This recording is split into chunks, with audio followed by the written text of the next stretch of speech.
In this video series, we're going to cover header design, header components, header fabrication, and header welding. Be sure to see all of the parts in this complete video series. While we're on the topic of flanges, let's talk about tube forming the flange port. A day doesn't go by where a customer calls in and says, how do I form the tube to the port?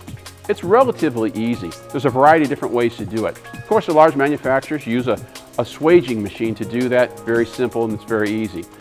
But there are ways that you can do it in your shop. We're going to cover those processes right now. The first method of tube forming we're going to cover is pretty basic. It's just using a hammer and a dolly. As you can see, this one's already done. It's just formed in there. We'll have to dolly it out. But first I'm going to show you how I formed that tube in there.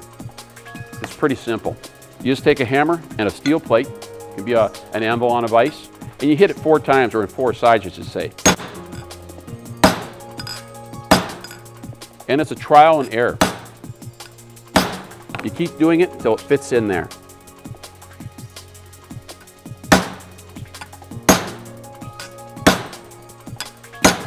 Fortunately, it's a simple flange to fit to. You get it fairly close, and that's the first step.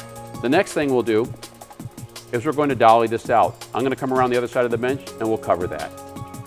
The next step is to dolly these corners into the flange. When they're dollied in, they fit the factory head configuration perfectly. You can do it on one of these sandbags. They work as a great platform. If you go to our website, you'll see a link to where you can buy these at. I'm going to use a piece of round stock that has a bull nose on it to dolly that in. The reason we round this off is because if it's a square corner, it'll put dents in the tube. This is particularly bad if you're doing it into the port on the header and you come up and dent it. It's one of the last things you do in building the header. It wouldn't look very good if you did that. Next thing we're going to do is dolly these corners in. One thing to keep in mind is keep the dolly at a slight angle.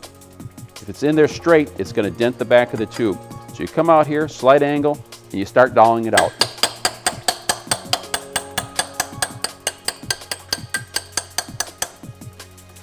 As you can see, it fit in there nicely. So let's go on to the next one.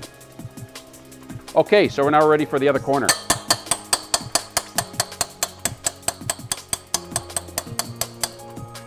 Okay, as you can see, it pulled right up to the edge of the flange. Look how nice that looks compared to what we started with. As you can see, we've dollied the next 2 corners into the flange, and the tube fits the flange port perfectly. It'll also fit the head nicely. Let's go on to some other forming processes. The next flange we're going to work with has a D-port profile. This profile is used on quite a few engines. This particular one is an LS7. We need to fit this round tube into that port. There's a variety of ways to do it. One is just to take the tube and hit it. It'll flatten it out, but the problem is the tube will spread out and won't fit in there. You can put it into a saddle like this, which is fairly easy to come up with, just a piece of heavy wall tubing and then split on the top. You take it and you hit it on the top like this. It didn't spread out and it goes right into the port. The next flange we're going to cover is a big block Ford. It uses this oval shape. This oval pattern is used in a variety of different engines. If you were to take a tube and form it to oval like this, it may go in and it may not. If you were to form it to a figure 8 and put it in, and then stretch the figure 8 out, it goes in much easier. We're going to come back to that big block Chevy flange one more time.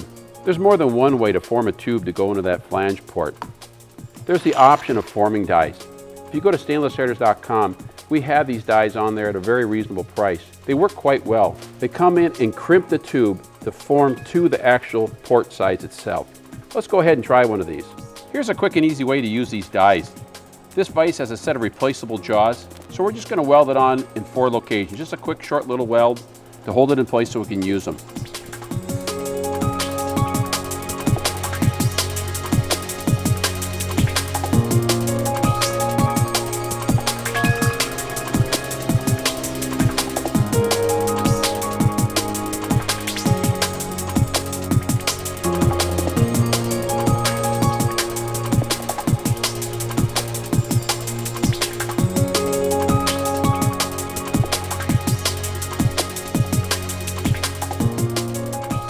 As you can see, the dies are welded into the vise. These welds are easily ground, so the dies can be taken off from the jaws. From here, you put the tube into the die and you crimp it down. It takes a little bit of force, but not too much. Back it off, and there's the shape we're looking for. Okay, the tube is formed. Fits right into the flange. It worked great. Another flange that lends itself well to forming dies is this fiber flange. It'd be hard to hammer and dolly a pattern like that. Another one is a Mopar flange. As you can see, these center ports, really tough to hammer and dolly. You really would want to use a forming die.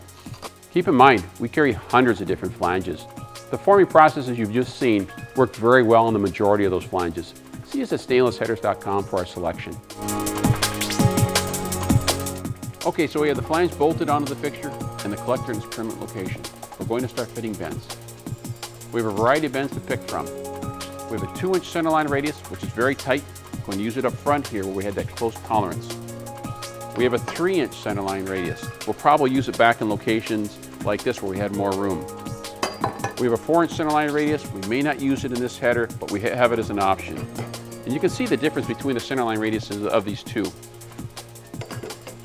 This is a 180-degree 3-inch centerline radius. I'm fairly certain we're going to cut this in the middle and use 1/2 of it on this number 7 location. And we'll get 2 bends out of a 180 degree.